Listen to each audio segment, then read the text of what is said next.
Truth, Money, and Freedom podcast.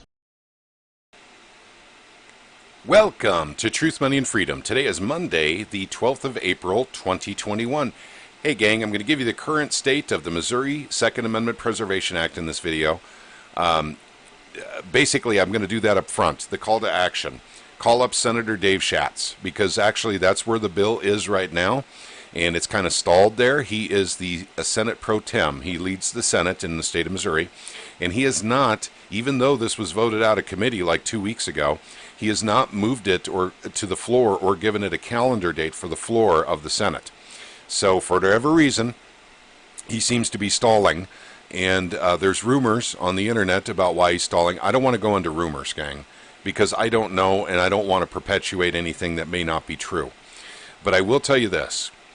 It is very important that everyone who wants this bill in Missouri call up Senator Dave Schatz. His number is right up here. I moved my ugly mug down below so you guys can see this. 573-751-3678. Now, this will be linked down below so you guys can bring up this very page and get the telephone number. It's important to call him and call him every day. One call per day is what I'm asking, gang.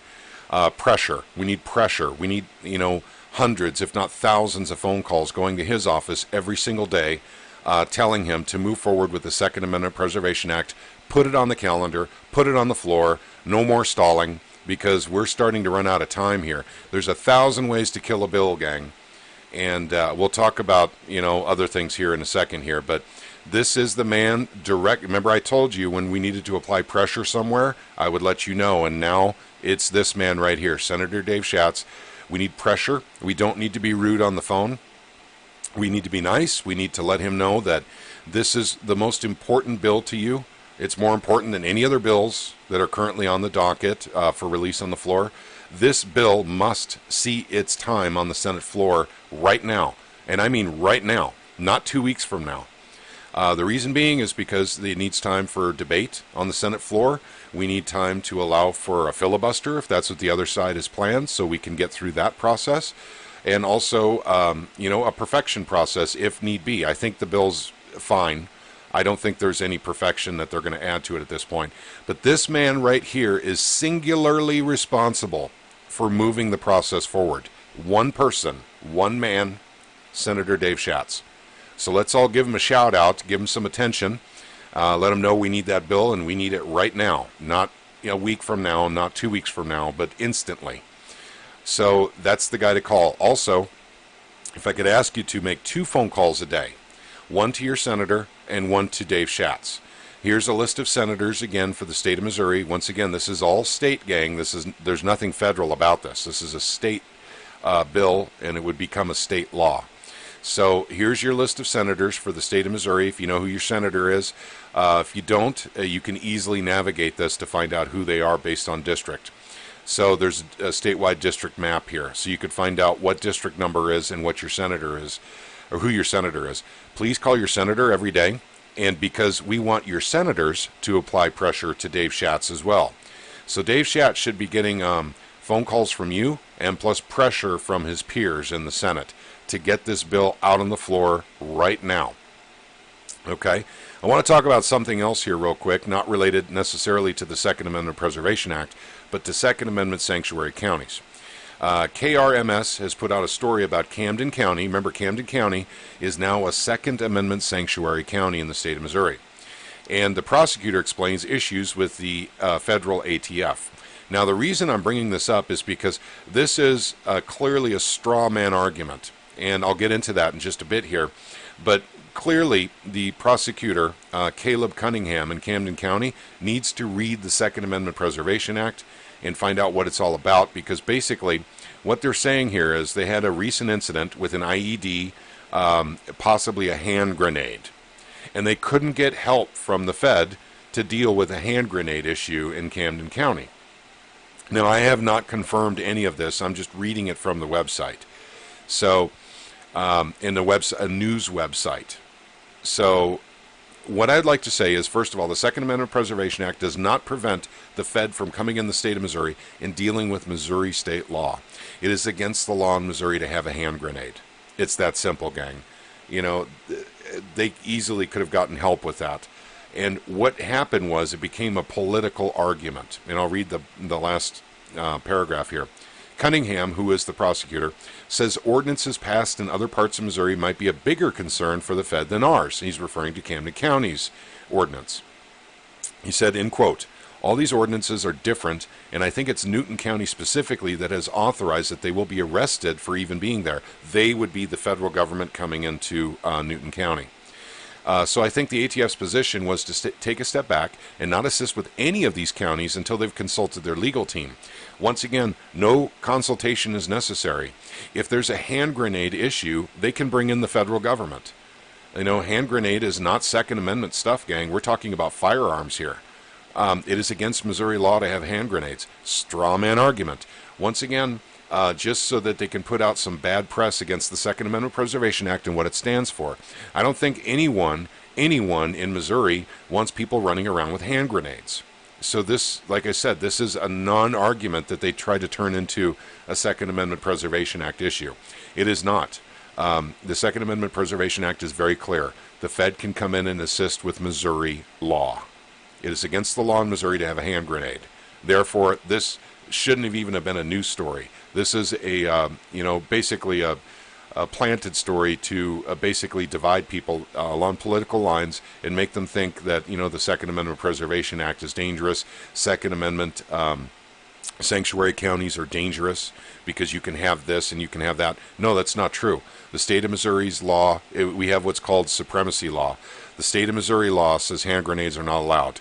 Therefore, even in Second Amendment sanctuary counties, hand grenades are not allowed. I believe that's what the case is. I haven't had time to consult with anyone on this, but I think I know the law well enough to say that.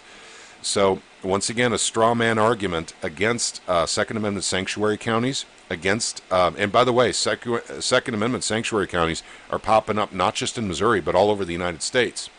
And a lot of these folks are doing this. I still need to get with the presiding commissioner over at Camden County for an interview. I've not been able to do that. I have too many things going on right now. But this is an important movement, gang. And the reason this movement is happening is because these counties see the threat from the federal government. They're not doing this for necessarily political grandstanding or posturing or for votes. They see a growing threat, and they maybe see that their state is not moving fast enough, so maybe they can do something on their side. So, at any rate, I wanted to bring up this story. It'll be linked down below for all of you who want to see it. It's dated April 12th. It's today's date. Okay. And then finally, I'd like to talk about the Missouri Sheriff's Association again. Remember now, I don't like to perpetuate rumors. And last year it was rumored that the Missouri Sheriff's Association was working to kill the Second Amendment Preservation Act, but we didn't have direct evidence of that. We do now. We know that that's what's going on now. So I want to explain the relationships, the connections, and the fingers in the pies.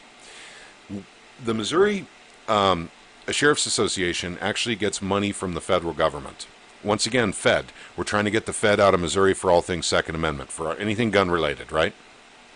And what happens is that you have an organization, a 501c3, like the Missouri Sheriff's Association, getting money from the federal government that they can turn into grants and then spread that out through all the sheriffs. So that's how the federal government can come in and influence law enforcement in the state of Missouri. Well, the Second Amendment Preservation Act is no exception. The Sheriff's Association is against it. Well, why? Why would they be against it? Because it benefits Missourians. Well, it's because the Missouri Sheriff's Association doesn't really care about Missourians. What they care about is the federal funds that they have coming in all the time, so they can re-grant it and actually give meaning to their organization. Without money from the federal government to re-grant off to the sheriffs, I'm not even sure that organization would truly exist anymore. I'm not sure. We don't know their funding for sure, but we do know they get money from the federal government. So I did a video on this before, but I wanted to remind you where our problems are coming from. And it seems to be federally related. I talked to you about this Camden County story. The real thing on this story is the Fed wouldn't come in and help because, the Second Amendment sanctuary county. Well, the Second Amendment sanctuary county technically doesn't exist as a sexual. It's because of supremacy clause in the state of Missouri, and the state of Missouri says hand grenades are illegal, and everyone knows this except for whoever wrote this article and apparently this prosecutor Caleb Cunningham. You know, once again, political posturing, my friends, straw man arguments to try and make, you know, the system look like where we're trying to usurp the federal government and get them out of everything. They can't. They're so confused now. They don't even know whether or not they can come into Missouri anymore for hand grenades. Guys, this is actually spelled out pretty clearly in the Second Amendment Preservation Act. Not hand grenades, but the fact that this is only related to firearms and firearm accessories and ammunition. That's what it's related to. Hand grenades, no one wants people running around with hand grenades in the state of Missouri. And I'm sure that all of you watching this video would agree with me on that. So at any rate, that's the update. And I started out with a call to action first, and I'm going to end it with that too. Please call Senator Dave Schatz. Please call his office, number 573-751-3678. Please call his office. Tell him to go forward instantly, right now, this moment, please, sir, with the Second Amendment Preservation Act. No more stalling. No more, well, we'll see. Give me a few days. No, we want it done now so we have time to finish this bill up so we can get it on the governor's desk before the legislative season is over. That's the important thing here. And he's stalling. There's no doubt about it. But like I said, there's rumors about why he's stalling. I'm not going to perpetuate them because I can't verify them directly. So, but at the same time, that's where the pressure needs to be applied big time, folks. One man. So it's easy to make one phone call. And by the way, they never seem to pick up the phone over there. So you're leaving a voicemail message. So just be prepared for that as well. You may not be able to talk to his office staff or him directly. But please do leave the voicemail message. Let's light up the phones over in Senator Schatz's office. Thank you very much for watching the video today. You guys all have a wonderful day. May God bless you all.